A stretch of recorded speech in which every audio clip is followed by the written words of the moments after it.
जय भीम नमो बुद्धाय। राहुल गांधी के अमेरिका जाने पर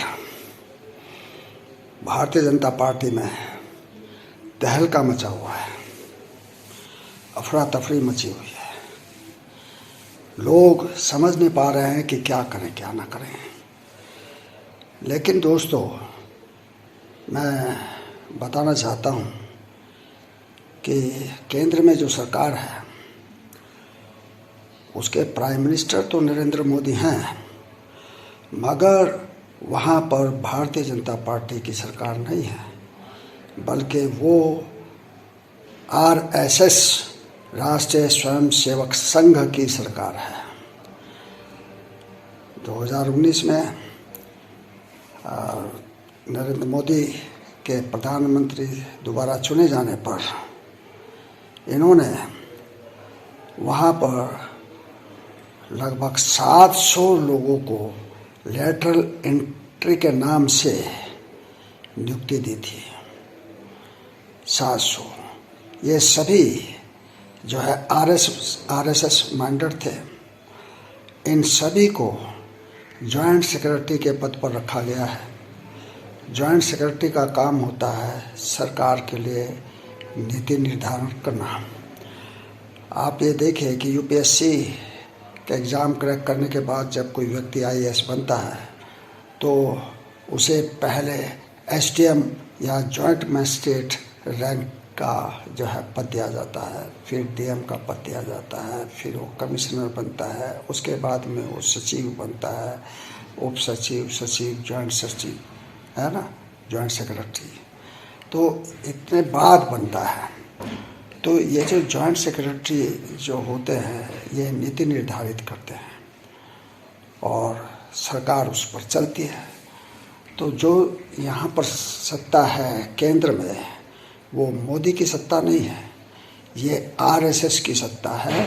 और आरएसएस के लोग जो है हमारे देश को चला रहे हैं। अभी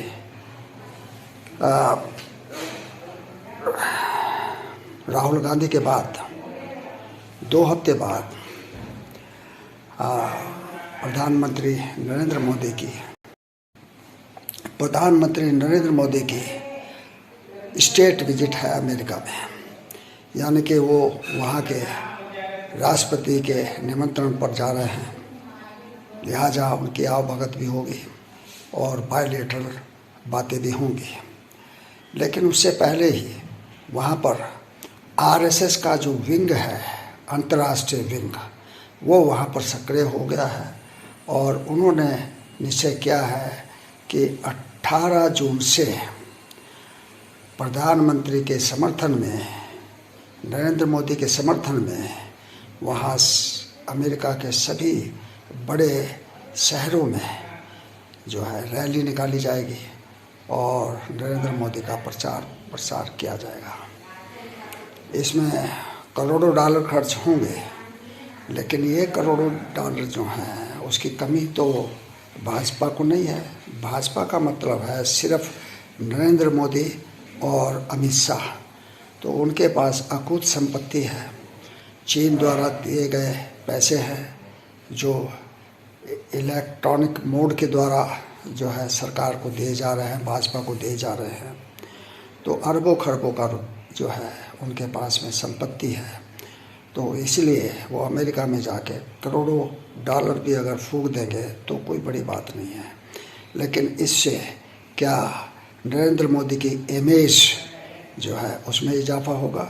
ऐसा नहीं है, क्योंकि नरेंद्र मोदी की जो इमेज है दिन पर दिन क्षीण होती जा रही है। दिन पर दिन उनकी जो तस्वीर है वो मैली होती जा रही है, उनका कद छोटा होता जा रहा है और राहुल गांधी का कद बड़ा होता जा रहा है।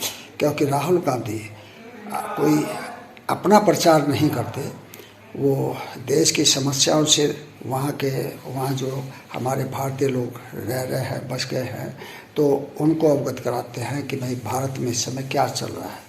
वो भारत की किसी विदेश नीति का भी विरोध नहीं करते हैं, बल्कि अमेरिका में रहते हुए ही उन्होंने कहा कि मैं भारत की विदेश नीति का समर्थक हूँ, जिसमें हम चीन का तो विरोध करते हैं लेकिन रूस का नहीं करते हैं, क्योंकि रूस हमारा बहुत समय से एक अंतरंग साथी रहा है, उस जिसने हमें हर समय पर मदद की है। तो ये एक बहुत बड़े साहस की बात है कि अमेरिका जैसे देश में जाकर रूस की जो है तारीफ़ करना। तो मैं सिर्फ यही कहता हूँ कि आप देखें कि राहुल गांधी का ग्राफ जो है किस तेज़ी से ऊपर उठता जा रहा है, और हमारे तथाकथित प्रधान सेवक का जो ग्राफ है किस तरह नीचे उठता जा रहा है। देखिए, झूठ के पाँव नहीं होते हैं, और आप कितने ही चालाकी कर लें, कितनी ही बदमाशी कर लें, लेकिन अंततो गत्वा उसका फल आपको भोगना पड़ता है। ये प्रकृति का नियम है। आप जो करते हैं, आप जो बोते हैं, उसी की फसल आप उगाते हैं और उसी को काटते हैं। तो अगर आपने बबूल का पेड़ उगाया है तो आम आपको नहीं मिलेगा। तो भाजपा को जितनी जल्दी ये समझ आ जाए, नरेंद्र मोदी को जितनी जल्दी ये समझ आ जाए, अमित शाह को जितनी जल्दी ये समझ आए, और इतना ही उनके लिए बेहतर होगा। तो मैं तो सिर्फ यही उम्मीद करता हूँ कि उन्हें सद्बुद्धि आए और वो देश के बारे में सही तरीके से सोचना शुरू करें। जय भीम, नमो बुद्धाय।